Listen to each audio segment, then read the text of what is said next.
banyak orang ahli thariqah yang bermasalah dengan para habaib.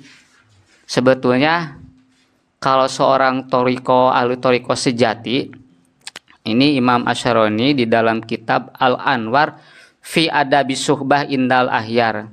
Jadi sebetulnya menghormati syurafa, para habaib atau sayyid, sadah, itu menjadi bagian daripada adabus suhbah. Imam Abdullah Asy'arani ini menulis dalam kitabnya jadi bagian rukun dari adab pergaulan. Jadi dalam tasawuf itu ada adabus suhbah dengan guru, ada adabus suhbah dengan sesama murid, ada juga dengan orang lain. Salah satu peraturan yang ditulis Imam Syaroni di sini, wamin adabihim mahabatuhum li itroti Rasulillah. Jadi rukun tasawuf aya nu ngaku orang ahli thariqah moyokan habaib Ba'alawi sudah melanggar kaidah yang diasaskan oleh para pendahulunya Imam Syaroni. Ini saya baca semuanya. Wa min adabihim mahabatuhum li itrati Rasulillah walau kanu ala ghairu qadimul istiqomah li anhum juz'un minhu wali juz'in fil mawadatah wal ijlal wal tauqir nahu malikuli. Wa qala ba'dul ulama min huquqi syurafa alaina wa in baudu fin nasab an nu'thira ridahum ala ahwayina wa syawatina wa nu'azzimuhum wa tauqirahum wa la najus ala saril wa hum ala adad disaryanim lahmu rasulillah wa damihi fihim. Jadi Imam Syaroni mengatakan salah satu syarat yang membuat orang itu menjadi murid tasawuf yang sempurna mencintai zuriyah Nabi. Ini bahkan walaupun di antara karangan mereka ini ada yang jauh ghairu istiqomah, itu yang tidak berjalan di atas jalan para pendahulunya. Nah itu mah masalah perilaku. Aya nama perilaku sekarang dikaitkan dengan nasab. Yang memutuskan nasab itu bukan masalah perilaku. Yang masalah perilaku itu yang bisa memutuskan waris saja. Jadi ketika orang misalkan beda perilaku jeung kolotna, misalkan ada orang membunuh orang tuanya, itu bukan putus nasab tapi putus waris. Sekarang mah ada misalkan oknum habaib dituduh benar perilakunya, yang diputus nasabnya enggak ada. Kan'an aja anaknya Nabi Nuh, beliau berbeda agama dengan ayahnya, tetap disebutkan anaknya Nabi. Kalau tidak dibilang anaknya Nabi Nuh, anaknya saha. Jadi nasab dan perilaku itu suatu hal yang terpisah. Cuman kita kalau Rasul tuh laqad kana lakum fi Rasulillah uswatun hasanah, yaitu wajib kita berusaha mencontoh perilaku Rasul, tidak ada hubungannya dengan nasab. Cenah ini bangor, bagajul diragukeun nasabna, nggak bisa.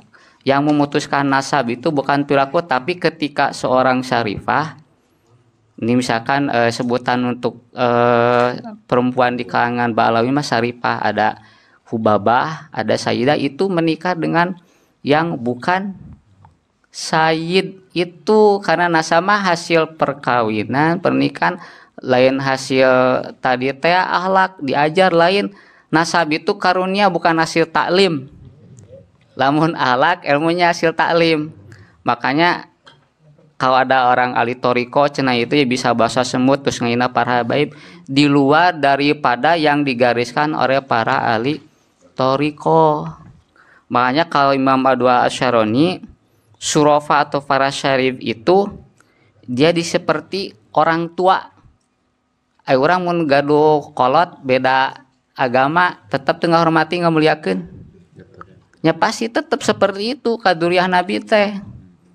Tetap mereka disebut disamakan dengan orang tua di kitab Al-Anwar fi Adabi Suhbah Indal Ahyar. Dan manfaat dari zuriyah Nabi, misalkan ada eta pelakuna teu bener, naon manfaatna? Ingat, ketika dunia ini kiamat, yang pertama dicabut nyawa itu para habaib. Inna awal halakan Quraisy. Yang dicabut pertama kali dimatikan ketika dunia ini kiamat itu para habaib keturunan Quraisy. Lamun habaib tos ta aya, tos maraot, wa makana yu'adun eta datang bakal anu dijanjikeun hari kiamat. Makana lihat tanda di dunianya geus teu paruguh, geus ruksak segala macam karena mereka sudah dizalimi, dihilangkan haknya karena hanya alasan tadi teh perilaku, dan justru bukan karena perilakunya mereka menjadi pengaman dunia ini karena zatiahnya. Ayatna naon cenah wa makana yu'azibahum makana Allah yu'azibahum wa antafhim, Allah tidak akan mengazab suatu kaum selama hadir Rasulullah. Di situ disebutkannya anta. Anta kan jaminya domir. Di situ anta. Yang bisa menggantikan person Rasulullah di situ anta ya pasti zuriyahnya. Zuriyahnya. Jadi para habaib itu, para syarifah, para syurofa tidak maksum, tapi mereka punya syafaat dari Rasul. Jadi ini salatu rabbi lakumus salasan wa an yusabit qaimakum wa an yahdiya dolakum. Nah ini yang paling penting, wa an yahdiya dolakum. Yang pertama tadi an yusabit qaimakum, diteguhkan pendirian. Makanya para habaib itu kalau berdakwah teguh pendirian. Habib Umar sampai menjelang hayatnya berjuang. Para habaib yang lain karena wa an yusabit qaimakum. Ada wa yu'alima jahilakum, biasanya kalau mereka menuntut ilmu cepat pinterna tibatan urang-urang hese emang tahun-tahun jurumiyah bolak-balik di dia. Para habaib mah insyaallah asa ada kemauan aya teureus doana. Tadi wa an yahdiya dolakum, diberi hidayah di kalangan para dzurriyyah itu yang keluar perilakunya dari jalan para luhurnya. Tidak masum tapi ada doa dari Rasulullah syafaat. Misalkan nyeda maaf ya ini ada habaib juga, jadi bukan maksud kalau cek bahasa Sundana nguyahan sagara, bukan. Ini harus disampaikan karena degradasi moral ini dirusak oleh yang namanya tadi teh raja pasukan semut. Pecahan. Orang ulama zaman dulu tidak pernah membicarakan menyinggung karena tahu bahwa seorang syarif sayyid yang tidak alim mereka manfaat untuk menjaga dunia ini. Dari abad ke-4 sampai abad ke-8 cenah putus nasabnya. Tidak ada nama Imam Ubaidillah di kitab nasab. Lain teu aya cenah, tidak ada para ulama mencatat. Masalahnya para ulama telah berijma. Ijma kan aya dua, ada ijma qauli, yang kedua ijma sukuti. Ijma qauli itu ulama berikrar. Ijma sukuti itu diamnya para ulama bukan berarti tidak ada, tapi daya tamah geus aya ti baretona. Ijma sukuti itu terjadi di zaman sahabat ketika Sayyidina Utsman bin Affan radhiyallahu anhu mengumpulkan mushaf. Gambaran Al-Qur'an itu jadi mushaf. Sesana kan dibeulem. Sesa pencatatan itu yang tidak sama kan begitu, tidak sesuai dengan urutan mushaf tapi dengan urutan sababun nuzul untuk menghindari perpecahan. Misalkan konflik karena beda catatan, dibakar mushafnya. Tidak ada sahabat yang protes melarang, itu ijma. Ijma teh lain urang ngomong wae ikrar, ijma bukan, ijma sukuti. Tidak ada sahabat yang protes terhadap pembakaran mushaf, itu jadi ijma persis. Zaman abad ke-4 sampai ke-8 tidak ada yang mempermasalahkan. Kalau mereka nanya mana catatanna, balik nanya mana anu nyebutkeun, tidak ada. Yang menyebutkan Imam Ubaidillah tidak ada, mana buktinya? Tidak ada.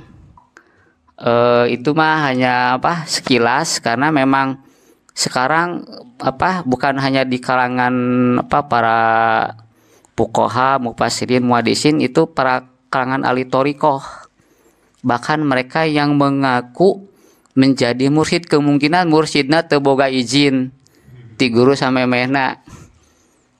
Tidak mungkin kalau yang punya mazunan lahu bir isyan min syaihihi yang berjalan di atas toriko ngajarkeun kitu. Itu bukan mujadid, orang ulama terdahulu bukan orang-orang bodoh. Ini Imam Syarani orang ahli toriko dan Syekh Yusuf An-Nabhani itu mursyid dari 5 toriko mengatakan paling sahih. Telah terjadi ijma, ditanyakan ari ijma mana catatannya ijma sukuti, diamnya ulama di abad ke-4 sampai ke-8 karena mengakui geus aya riwayat-riwayatna walaupun tidak dicatat nasab tapi dalam riwayat ilmu sanad menjadi rijalu sikot.